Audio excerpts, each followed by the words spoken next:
Nagsalita na ang asawa ng yumaong tunay na Pinoy icon music na si Asadela Aguilar kung kanino nga ba mapupunta at kung paano ang hatian ng yaman at mga ari-arian na maiiwan ni Freddy Aguilar. At ito ang kanyang matinding revelasyon. Narito ang buong detalye. Ngunit bago tayo magpatuloy, huwag kalimutang i-like, share, subscribe, and click the notification bell for more updates sa mga upcoming videos. Maraming salamat! Ikinagulat ng marami ang balitang pagpanaw ng OPM legend at pop music icon na si Freddy Aguilar nitong Martes. Kinumpirma ito mismo ng dating partner ng singer na si Josephine Queipo. Ayon kay Queipo, may iniinda ng karamdaman ang pop singer at nakatakdang sumalang sa angioplasty sa Philippine Heart Center.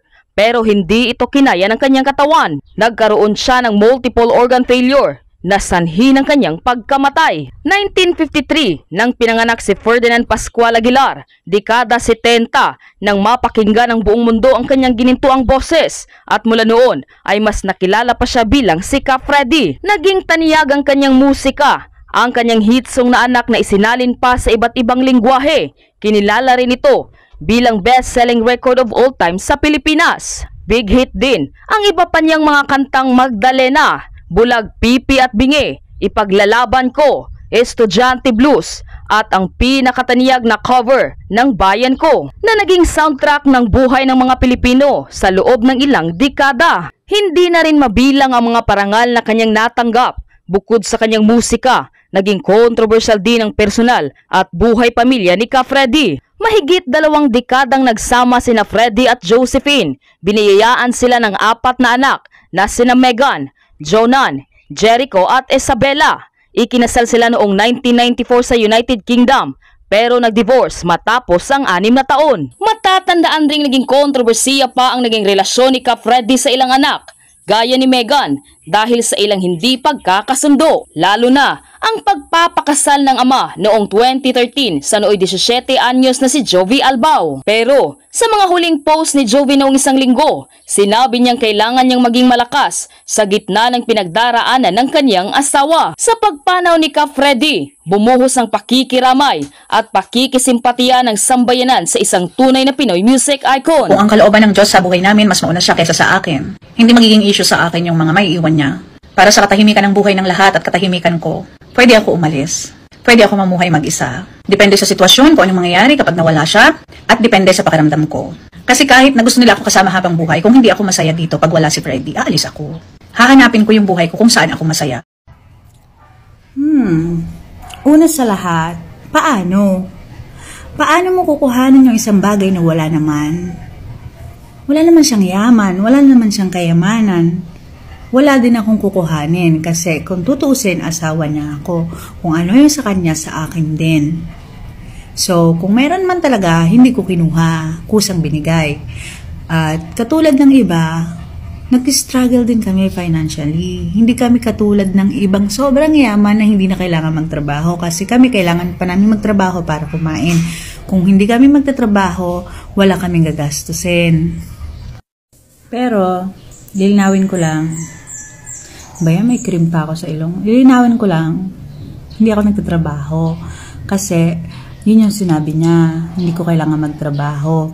Pero syempre, merong mga maliliit na negosyo, okay na yon kahit kumikita ng konti.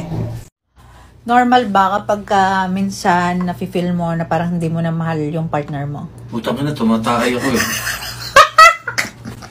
Tapos na nagtanong ng... Bullshit. Mamaya na lang ulit. Surprise! Binigyan mo na ako ng pera, may bulaklak pa.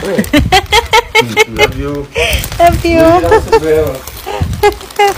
Kakapost ko lang kanina nung TikTok ko na binigyan mo akong pera. Oh.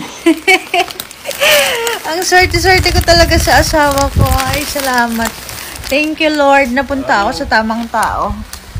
Babe, may nagtatanong dito kung buhay ka pa daw. Ha? May nagtatanong dito kung buhay ka pa daw. Ito na, nagbihiwa ng bawang. Buhay ka pa ba, babe? Ha? Buhay ka pa ba? 165 na nga. Meron na po. Kaya lang nasa heaven na siya. Kasi kung maalala nyo, di ba, nasunugan kami ng bahay, like 2018. Tapos, kailangan kong tumalon mula sa second floor ng bahay namin, papunta sa bubong ng kapitbahay. Ito, papakita ko sa inyo kung saan yan, kung makikita dito sa view kung nasan ako. Ayan, yan. Doon sa taas na yun, kailangan kong tumalon mula din papunta doon sa bubong ng kapitbahay. Which is yung bubong ng kapitbahay namin hanggang dito. Tapos, ayun, mukha lang siyang mababa, pero mataas talaga siya. At saka yung impact, kasi takot ako sa heights. Yan mo na. Masaya naman na siya doon. Tsaka, ganun talaga. Medyo weird kasi hindi love song yung gusto ko. Pero kakantahin ko sa inyo kasi feeling singer ako. Tsaka, para mabisit ko na naman si Freddy. Madilim ang iyong paligid, ating gabing walang hanggan. Anyo at kulay ng mundo sa'yo'y pinagkaitan. Huwag mabahala kaibigan, isinilang ka mang ganyan. Isang bulag sa kamunduhan, ligtas ka sa kasalanan. Di na lalayo sa'yo tunay na mundo. Marami sa amin nabubuhay ng tulad mo. Di nga. Di makita, di marinig, minsa'y nauutal patungo sa hinahangad na buhay na banal. Antik na tumama ka eh. Hi! Tinatanong ni ate kung paano yung pagkain ni Freddy kung busy ako sa resto ko. Napapagluto ko pa rin siya ng pagkain, guys. Kaya lang ang pinagkaiba ngayon, hindi na katulad ng dati na pinagluluto ko siya halos everyday. Kung ano yung gusto niyang kainin, lulutuin ko para sa kanya. Ngayon, minsan-minsan na lang. Hindi lang dahil sobrang busy ko sa resto, kundi marami na ngayong bawal na pagkain sa kanya.